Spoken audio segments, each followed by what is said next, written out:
Session 3, Unlocking Your Potential. When we talk about human potential, have you ever wondered what accounts for the huge disparity in results and performance between one person and another?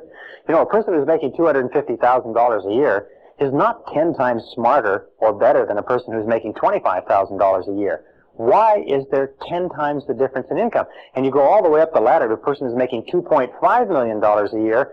Is that person 100 times better, smarter than the person making $25,000 a year? Impossible. In a recent study of IQs, they picked 1,000 men and women out of the population and tested them for IQ. They found that the top person in that 1,000 selection was only 2.5 times smarter than the bottom person in that selection of IQs. Only 2.5 times the disparity, and that's probably true over the whole population. So what accounts for this great difference? Well, we talk about human potential. We come down to a very simple formula that I came up with some years ago that probably explains it a little bit. The formula starts off with what we call IA, which is inborn attributes. That's the qualities, the intelligence, the ability, the temperament, the things that you're born with that you can't really change very much, plus acquired attributes. Now, acquired attributes are very important. Those are your education, your training, your skill, your experience, knowledge, wisdom, and so on. Multiplied times A, which is your attitude, equals individual human potential, or individual human performance, or individual human results, if you like. Now, of these three, inborn attributes are largely fixed at birth. Acquired attributes can be changed, but it takes a while to change them, although sometimes they can be changed very rapidly. One valuable piece of information can dramatically change your effectiveness. But attitudes can be increased or decreased dramatically in seconds. We talked about that before, and a very powerful way to instantaneously improve your attitude is to say to yourself, I believe something wonderful is going to happen to me today. As we said before, our expectations about outcomes determines our attitude. In other words, if you expect things to turn out well, you're going to have a positive attitude. If you expect things to turn out negatively, you're going to have a negative attitude. And the wonderful thing is you can manufacture your own expectations. I mean, you can expect whatever you want. You can expect good things, you can expect negative things, and chances are you won't be disappointed. Where do our expectations come from? Our expectations come from our beliefs, if you like, and our values. These are the core or the central motivating factors in our personality, our beliefs and values. And this brings us to an understanding of human potential. It means that basically our attitude is the outward expression of what is going on internally, consistent with the mental laws that we talked about. And with regard to beliefs, each of us has a bundle of beliefs way down deep inside, which psychologists call the self-concept. Now, the self-concept, or the discovery of it, has been considered by many to be the most important single breakthrough in understanding human performance in the 20th century, and I personally agree. The self-concept is like, if you wanted to use a military analogy, is the command center. Or if you wanted to use a technological analogy, it is the central program of your basic computer. It is a bundle of beliefs, values, attitudes, feelings, ideas, and so on, which are stored away down inside, which are a result of virtually every experience you've ever had in your life. And some researchers say that the self-concept begins to form even before birth. But this self-concept, once it is in place, precedes, predicts, and determines your levels of effectiveness and performance in every area of your life. Your self-concept becomes the command center or the master program. The self-concept, or this bundle of beliefs, then determines what you will say, what you will do, how you will act, how you feel and react, and so on. What does it mean? It means that all improvements in your external life, all changes in your reality begin with a change in the self-concept. Let me give you an understanding of how it means. Here's a very simple graph. We talk about human potential. We say the average person uses 10% or less of their potential. According to the research, it's probably much less. Stanford Brain Institute in Santa Clara, California, estimates that it's probably closer to 2%. But we'll be generous and we'll say the average person is using 10%. It means that in the best of cases, the average person, you and I, have 90% of our potential untapped.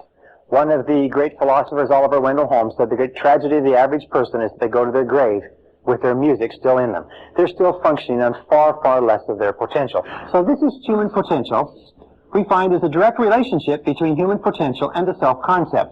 That since our self-concepts, or our estimates of ourselves, if you like, are usually far lower than they need to be, our level of performance and effectiveness is far lower too.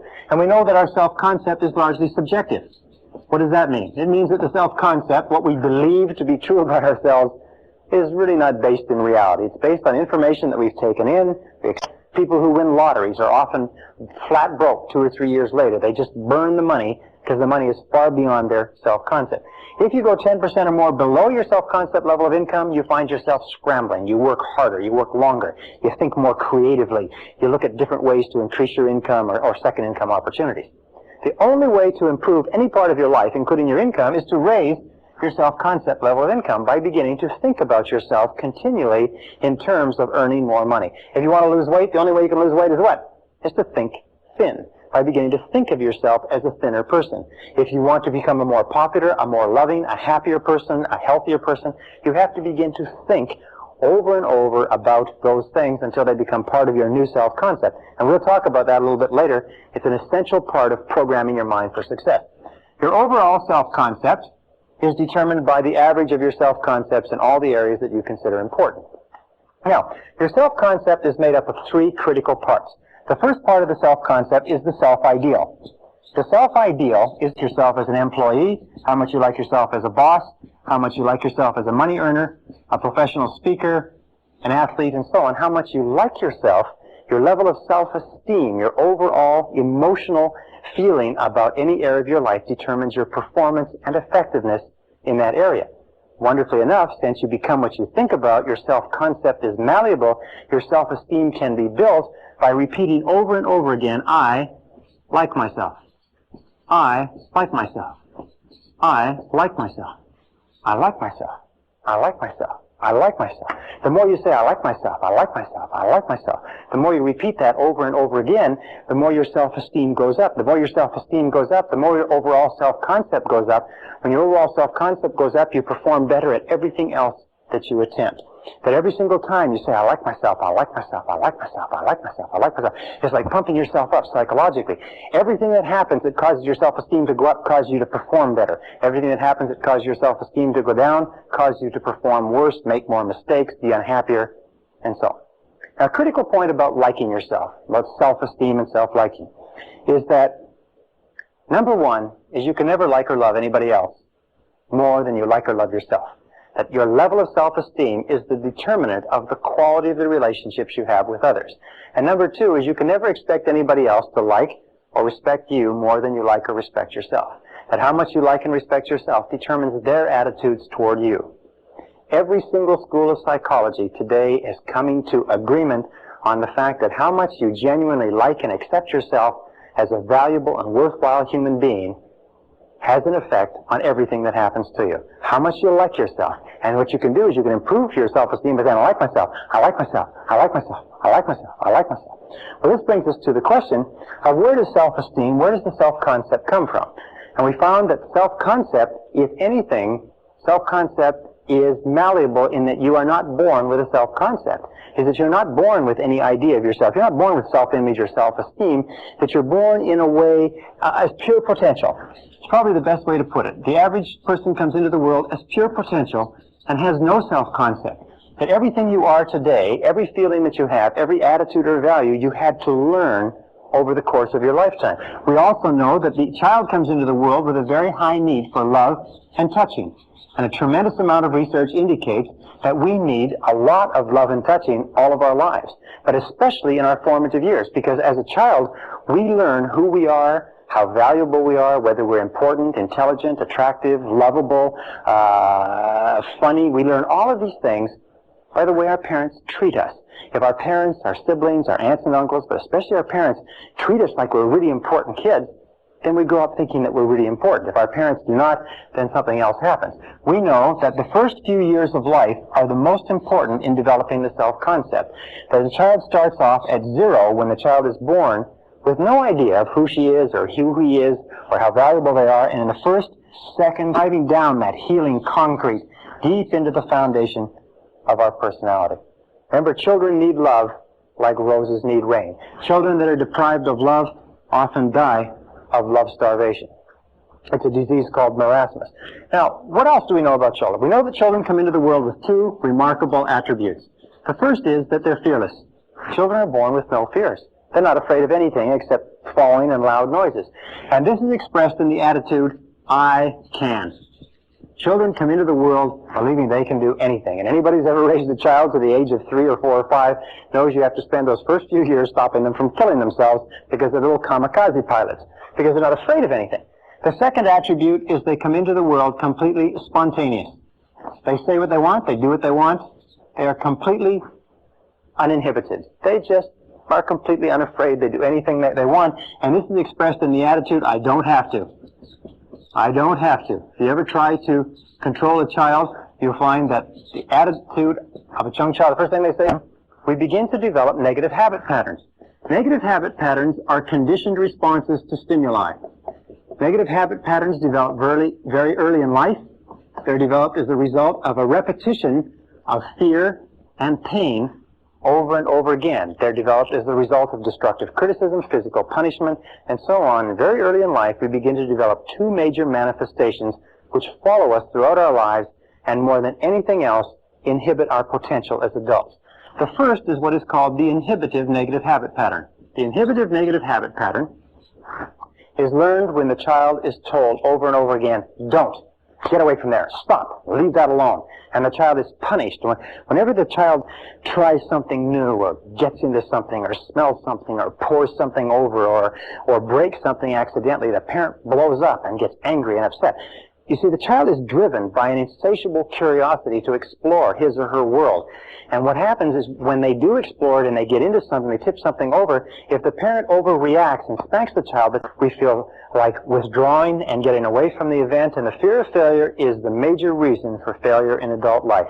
It's the major reason why we hold back from fulfilling our potential. As a matter of fact, all negative habit patterns are experienced in the physical body. And you can tell a negative habit pattern because you actually feel it in your physical body. The inhibitive negative habit pattern, the fear of failure, the I can't, is experienced first of all in the solar plexus. You ever have an occasion where you have to speak in front of a group, or you have to go into a performance review, or you have to make a cold call? First of all, the solar plexus tightens up. If the fear situation continues, you start to breathe harder, and your heart starts to beat faster, your respiratory rate, and sometimes you get a headache, like a migraine headache in the front of your head. Sometimes your throat will tighten up, and you won't be able to speak. You'll go completely dry. Sometimes you'll get so tense and so frightened that you'll have to run and go to the bathroom. These are all manifestations. There's no physical danger, but there's a psychological danger, a conditioned response. And whenever we feel these things, the natural tendency is to back away from the situation that's causing them. And of course, type A behavior is a compulsive, an obsessive-compulsive need to somehow please somebody with no standards of performance so that you can never accomplish it. The fear of rejection drives us. It makes us very, very sensitive to the opinions of other people. We do things that other people want. We don't do things that we want. We're always trying to please others. We have a preoccupation or a concern with the opinions and feelings and attitudes of others to the point where we deny our own needs. Now, the fear of rejection is felt down the back half of the body. If you divide the body in half, it's felt right down the back half of the body. The first place you start to feel the fear of rejection is usually in the shoulders and in the neck. You start to feel stiff and sore and tense. Sometimes when you have a lot to do, you'll feel tremendous stress in the lower back. The muscles will start to pull in the lower back. Sometimes it'll manifest itself in phlebitis and varicose veins. Very often it can give you very bad headaches in the back of the head because the carotid arteries, which carry blood up into the head, the muscles around them constrict, and the amount of blood flow to the head slows down, and you feel this pounding headache in the back of your head. These two fears, the compulsive, or these two negative habit patterns, the compulsive and the inhibitive, which are the result of destructive criticism, the great destroyer of personalities, plague us all our lives. Now, the wonderful thing about these is because they are learned habits, we can unlearn them. We can overcome the fear of failure that holds us back. We can overcome the fear of rejection that causes us to do things that please other people rather than pleasing ourselves by working on our own self-esteem. Because there is an inverse relationship between self-esteem and the basic negative habit patterns. Is the more you like yourself, the less you fear failure. The more you like yourself, the less you fear rejection. The more you like yourself, the less you fear anything. And if you continue to repeat, I like myself, I like myself. I like myself over and over again. If you continue to say this, eventually, over time, your self-esteem goes up higher. Self-esteem goes down. Their ability to perform goes down too. If you destructively criticize a person often enough, long enough, and hard enough, they reach the point where they won't try anything at all. They become what we call hypersensitive. And a hypersensitive adult is a person who cannot take criticism from anybody. A hypersensitive adult is a person who is very, very tense and anxious if you even suggest that they're not doing the right thing. If you have to deal with a hypersensitive adult, the key is to sit them down and remember 4 things. Number 1, always begin with praise. Number 2 is protect the person's self-esteem at all costs. Number 3 is discuss the performance, not the person. Talk about the behavior rather than the person. And number 4 is it number 4? Number 4 is to focus on the future versus the past. Focus on what is going to be done differently in the future rather than what has happened in the past. Why is that? A very simple reason is because the person cannot control the past.